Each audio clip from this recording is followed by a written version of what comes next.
सबको लगता था कि वह एक बेवकूफ़ है, लेकिन वह निकला सबसे स्ट्रॉन्गेस्ट हीरो जो नॉर्मल बनने का नाटक कर रहा है। एलन कभी सबसे स्ट्रॉन्गेस्ट हीरो हुआ करता था, लेकिन वह वर्थलेस ह्यूमंस को बचाने से थक गया था अपनी पर्सनल लाइफ की कीमत पर। मरते समय उसने रोती हुई गॉडेस से इच्छा की कि अगले जीवन में वह नॉर्मल मैन की तरह जीना चाहता है। उसकी विशेस पूरी हो गईं और वह एक ड्यूक का लूजर बेटा बन गया। एक दिन वह अपने बेडरूम में जागता है और उसका यंगर ब्रदर दरवाज़ा पीटते हुए आता है और कहता है कि उनके फादर उनसे मिलना चाहते हैं। उसका डैड तुरंत उसे इंसल्ट करने लगता है, कहते हुए कि वह अभी भी एक लेवल 1 लूजर है इतने सालों बाद भी, और उसकी स्टैट्स बिल्कुल नहीं बढ़ी है। इसके अलावा उसे अन्य नोबल चिल्ड्रन की तरह कोई डिवाइन गिफ्ट भी नहीं मिला। वह फिर एलन को फैमिली से निकाल देता है, यह कहते हुए कि वह एक फेलियर है और परिवार पर एक ब्लॉट है। अपनी फैमिलीज नेम पर एलन बिना किसी चिंता के कास्टल से बाहर निकल जाता है, क्योंकि वह इस क्षण का इंतजार कर रहा था ताकि वह इस लाइफ को मजे करते हुए बिता सके और दूसरे लोगों की चिंता न करे। लेकिन उसे एहसास होता है कि उसके पास अभी भी पिछले जीवन की पावर्स हैं। वह घूमने निकलने ही वाला था कि तभी उसे दूरी से लड़की की चीख सुनाई देती है। ये 2 लड़कियां निकलती हैं जो कुछ मॉन्स्टर्स से घिरी हुई हैं। टॉम बॉय नाइट बेटी उन डॉग मॉन्स्टर्स को स्लैशेस और स्टैब्स से मारने की कोशिश करती है, लेकिन जैसे ही वह उन्हें टुकड़े टुकड़े कर देती है, वे तुरंत ठीक हो जाते हैं। वह प्रिंसेस लीसा से भागने के लिए कहती है, जबकि वह डॉग मॉन्स्टर्स को रोकती है, लेकिन प्रिंसेस नहीं मानती और उसे छोड़ने से इनकार कर देती है। वह बस उसके पीछे खड़ी हो जाती है, जबकि बेटी मॉन्स्टर्स को रोके रखने की पूरी कोशिश करती है। एलन अपनी मैजिकल आइज का उपयोग करके इसे दूर से देखता है और याद करता है कि जब वे छोटे थे तो एक पार्टी में कुछ लोग उसका मजाक उड़ा रहे थे कि वह बेकार है, लेकिन लीसा ने उन लोगों से कहा कि कम से कम वह कोशिश तो करता है। यह उसे इस स्थिति में मदद करने के लिए प्रेरित करता है। जैसे ही इनकॉम्पिटेंट वॉरियर वुमन गिरती है, एक डॉग उसके शरीर पर हमला करता है, उसे जमीन पर बेसुध छोड़ देता है। मॉन्स्टर्स उसका काम तमाम करने ही वाले थे कि एलन अपनी सारी मैजिकल एनर्जी इकट्ठा करता है और लाइटनिंग से भी तेज दौड़ता है ताकि आखिरी क्षण में प्रिंसेस के सामने पहुंच सके और डॉग को उसकी गर्दन से पकड़ सके। लीसा शॉक्ड हो जाती है जब एलन तीनों मॉन्स्टर्स पर हमला करता है। फिर हवा में कूदते हुए वह उन्हें स्कैन करता है और पाता है कि उनके अंदर एक कोर है। वह अपनी स्पेशल एबिलिटी का उपयोग करता है जो एक बंच क्रिएट करती है। उसके चारों ओर दिव्य तलवारें प्रकट हो जाती हैं और वह उन्हें कुत्ते जैसे मॉन्स्टर्स पर फेंक देता है, जिससे वे पूरी तरह से नष्ट हो जाते हैं। बेट्टी खुद को इनकॉम्पिटेंट मानते हुए लिसा से माफी मांगती है और सोचती है कि उसके लिए अब सब कुछ खत्म हो गया है। लेकिन तभी एलन उसके पास आता है और अपनी हीलिंग मैजिक का उपयोग करके उसे पूरी तरह से ठीक कर देता है और उसकी आर्मर को भी रिस्टोर कर देता है। यह देखकर लड़कियां बहुत हैरान होती हैं, क्योंकि सभी को पता था कि एलन के पास कोई भी पावर नहीं है। वह उन्हें यह नहीं बता सकता कि ये पावर्स उसके पिछले जीवन से हैं। इसलिए लड़कियां इस नतीजे पर पहुंचती हैं कि यह चर्च को अज्ञात किसी नई डिवाइन ब्लेसिंग का प्रकार होगा। फिर वह लिसा से पूछता है कि वह कंट्री साइड में क्या कर रही है। लिसा बताती है कि जब वह देवी से प्रार्थना कर रही थी तब उसे एक प्रोफेसी मिली कि उसे दूर के गांव में हीरो की मदद के लिए जाना होगा। इसके अलावा कोई और विवरण नहीं था, इसलिए उसने राजधानी छोड़ दी और अपने साथ बेट्टी को लिया, जो सबसे मजबूत फीमेल वॉरियर्स में से एक है और उसकी बॉडीगार्ड है। फिर लिसा एलन से पूछती है कि वह यहाँ क्या कर रहा है। एलन जवाब देता है कि वे इस बारे में यात्रा के दौरान बात करेंगे। वह उठता है और अपनी हीलिंग मैजिक का उपयोग करके कैरेज को ठीक करता है। कंट्री साइड के सफर के दौरान लिसा को पता चलता है कि उसे पावरलेस मानकर उसके पिता ने उसे घर से निकाल दिया था और अब वह बस फेम और लोगों से दूर एक सामान्य जीवन जीना चाहता है। लिसा को उस पर दया आती है और वह जानती हुई भी राजा को उसकी पावर्स के बारे में नहीं बताती कि ये पावर्स राज्य के लिए कितनी उपयोगी हो सकती हैं। एलन उसका धन्यवाद करता है और वादा करता है कि वह कंट्री साइड में हीरो की खोज में उसकी मदद करेगा। कुछ समय बाद वे अंततः उस गांव में पहुंचते हैं जिसे लिसा ढूंढ रही थी, और आश्चर्यजनक रूप से वहां उन्हें कोई मॉन्स्टर्स नहीं मिलते, जो कि बहुत दुर्लभ है। गांव के चारों ओर घूमते हुए उन्हें कोई मॉन्स्टर्स नजर नहीं आते, जो बहुत ही दुर्लभ है। जैसे ही वे गांव में चलते हैं, उन्हें एक बूढ़े आदमी के घर से निकाली गई एक भीड़ दिखती है। यह लड़की जिसे बाहर निकाला गया था अकीरा निकली, जो वर्तमान हीरो है, और वह शक्तिशाली तलवार रखती है जो एलन के पिछले जीवन में उसकी थी। अकीरा लिसा को पहचानती भी नहीं है और उनसे सबसे पहले लंच के लिए बाहर ले जाने को कहती है, क्योंकि उसे भूख लगी है। रेस्टोरेंट के अंदर वे खाना शुरू करते हैं और अकीरा उन्हें बताती है कि वह गांव के आसपास घूम रही थी जब उसने जंगल में एक लड़की को दौड़ते हुए देखा। उसने उसे पकड़कर पूछा कि वह ठीक है या नहीं। उस लड़की ने दावा किया कि ड्रैगन उसे खाने वाला था। ये सुनकर अकीरा ने ड्रैगन को मारने का फैसला किया और लड़की को एक छोटी गुफा में छिपा दिया। फिर गांव में और जानकारी लेने गई, लेकिन जब वह बूढ़े आदमी के घर में सवाल पूछने गई तो उसने बात करने से मना कर दिया और उसे बाहर फेंक दिया। एलन को यह सब थोड़ा संदिग्ध लगता है और वह सोचता है कि हो सकता है ये विलेजर्स उस लड़की की बलि चढ़ाने की कोशिश कर रहे हों ताकि ड्रैगन से सुरक्षा मिल सके। शायद इसलिए उन्हें गांव के आसपास कोई मॉन्स्टर्स नहीं दिख रहे हैं। यह थ्योरी सभी को समझ में आती है, इसीलिए अकीरा फैसला करती है कि वह पहाड़ी पर जाएगी और अकेले ही ड्रैगन को मारने का इरादा करती है। लिसा तुरंत उसके साथ जाने का प्रस्ताव करती है क्योंकि प्रोफेसी के अनुसार उसे हीरो को गाइड करना है, और बेट्टी जाहिर तौर पर लिसा के पीछे चलती है। एलन गहरी सांस लेता है क्योंकि वह अपने दोस्तों को अकेला नहीं छोड़ सकता, इसीलिए वह भी उनके साथ जाने का फैसला करता है ताकि अगर ड्रैगन से उन्हें कोई खतरा हो तो मदद कर सके। पहाड़ी चढ़ते समय अकीरा अपनी क्षमताओं को लेकर बहुत कॉन्फिडेंट लगती है और एक योजना बनाती है कि वह सीधा ऊपर जाएगी और ड्रैगन का सामना करेगी, जबकि बाकी लोग पहाड़ के चारों ओर से जाकर मॉन्स्टर को दोनों ओर से घेर लेंगे।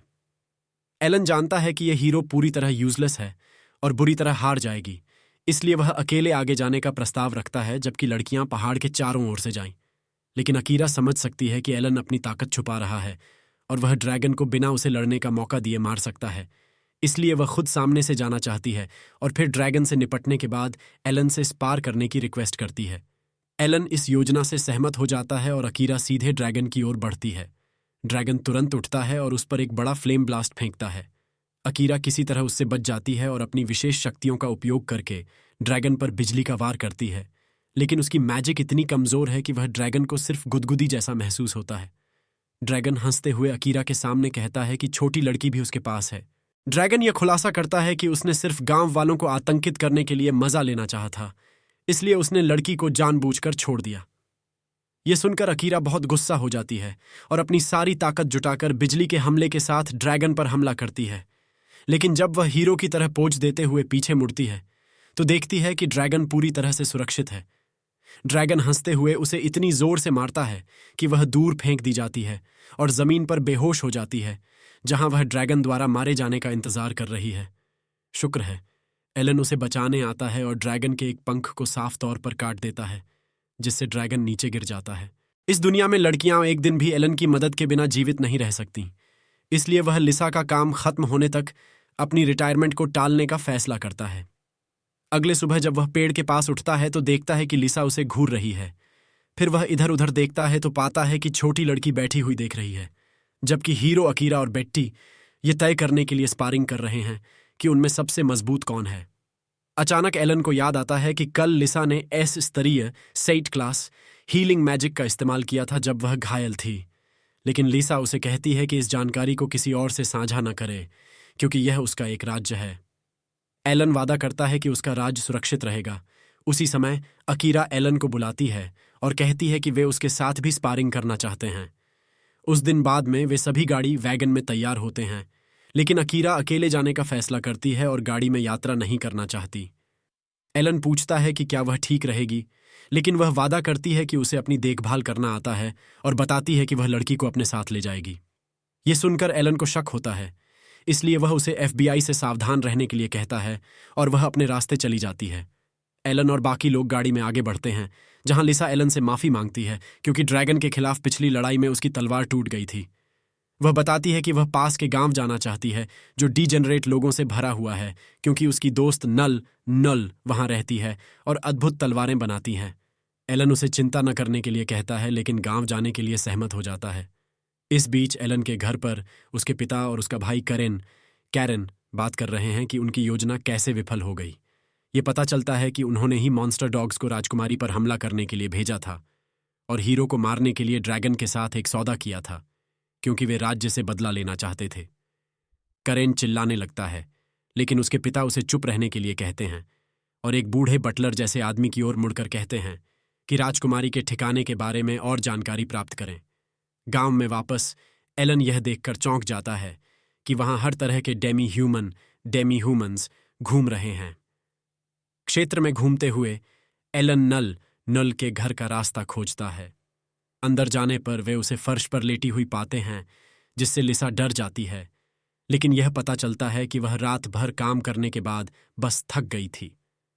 लिसा उसे हील कर देती है और फिर एलन के लिए तलवार बनाने को कहती है, लेकिन वह सीधा मना कर देती है। वह कहती है कि उसके पास बहुत सारे ग्राहक हैं जिनकी तलवारों को तुरंत पॉलिश और ठीक करने की जरूरत है। फिर वह पूछती है कि एलन की असली तलवार को क्या हुआ। एलन उसे दिखाता है। वह गुस्से में कहती है कि वह किसी ऐसे व्यक्ति के लिए हथियार नहीं बना सकती जो अपनी तलवार का ख्याल नहीं रख सकता। लिसा उससे कहती है कि एक बार चेक कर ले। वह अपनी विशेष शक्तियों का उपयोग करके देखती है कि तलवार कैसे टूटी और महसूस करती है कि यह तलवार पूरी तरह से अपनी पूरी क्षमता से इस्तेमाल की गई थी और फिर ही टूटी। इससे उसका मन बदल जाता है और वह एलन के लिए तलवार बनाने के लिए सहमत हो जाती है। फिर वह उन्हें बाहर निकाल देती है ताकि वह शांति से काम कर सके।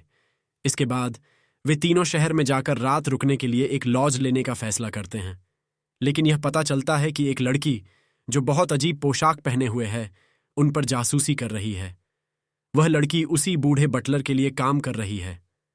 वह बटलर को जो उसने देखा वह बताती है, लेकिन वह उलझन में है क्योंकि लिसा के साथ केवल एक बेकार महिला गार्ड होनी चाहिए थी और कोई और आदमी नहीं। शहर में दिन बिताने के बाद एलन यह फैसला करता है कि वह ड्रैगन के स्केल को एडवेंचरर गिल्ड में बेचेगा। थोड़ा उदास एलन एडवेंचरर गिल्ड की ओर जाता है और काउंटर पर जाता है, लेकिन उसे वहां एक और फरी रिसेप्शनिस्ट मिलती है। वह उसे ड्रैगन स्केल देता है और पैसे के बदले उसे व्यापार करने के लिए कहता है, लेकिन यह रिसेप्शनिस्ट अपनी जिंदगी में पहली बार लाल ड्रैगन का स्केल देखकर पागलों की तरह चिल्लाने लगती है। यह बूढ़े बटलर का ध्यान आकर्षित करता है जो वहां पहुंचता है। बटलर एलन से पूछता है कि उसे यह स्केल कैसे मिला। एलन बताता है कि उसकी पार्टी ने लाल ड्रैगन किंग से लड़ाई की और उसे हराया, इसलिए उसे यह स्केल मिला। बटलर अपनी स्किल्स का उपयोग करके एलन का लेवल चेक करता है और पाता है कि एलन सिर्फ एक लेवल 1 का लूजर है। वह पूछता है कि क्या हीरो उसकी पार्टी में था। एलन सच्चाई से कहता है कि हीरो उनकी पार्टी में था और साथ मिलकर उन्होंने ड्रैगन को हराया। बटलर इससे संतुष्ट लगता है और वहां से चला जाता है। बाहर बटलर लोली को बताता है कि वह लड़का पूरी तरह से नर्ड है जो अपनी स्टेक भी नहीं काट सकता। ड्रैगन मारना तो दूर की बात है, लेकिन लोली फिर भी आशंकित है और कहती है कि उसे लगता है कि वह कुछ छिपा रहा है। अगले दिन सुबह एलन और उसकी पार्टी नल के घर वापस जाती है, यह देखने के लिए कि वह कैसी है, लेकिन वे उसे फिर से बेहोश पाते हैं। लिसा उसे फिर से होश में लाती है और नल एलन को बताती है कि उसकी तलवार तैयार है। एलन पतली नीली तलवार उठाता है और कहता है कि यह निश्चित रूप से सबसे बेहतरीन तलवारों में से एक है जो उसने कभी देखी है। तभी उत्सुक एल्फ उसे बाहर आजमाने के लिए कहती है, लेकिन लिसा तुरंत इसे रोक देती है और नल को आराम करने के लिए कहती है। उसके बाद वे जंगल में बाहर जाकर कुछ मॉन्स्टर्स मारने का फैसला करते हैं। रास्ते में बातचीत शुरू होती है और एलन नल से पूछता है कि वह सोर्डस्मिथ क्यों है, क्योंकि यह आमतौर पर ड्वार्फ्स का काम होता है। नल बताती है कि जब वह एक युवा एल्फ थी तो उसने अपने परिवार को खो दिया था और जंगल में भटकते हुए उसकी मुलाकात वेनेसा नाम के एक ड्वार्फ से हुई जिसने उसे बचाया था। वेनेसा दिखने में भी उससे अधिक मर्दाना थी। फिर वेनेसा ने उसकी देखभाल की, लेकिन एक दुर्भाग्यपूर्ण दुर्घटना में उसे हमेशा के लिए खो दिया।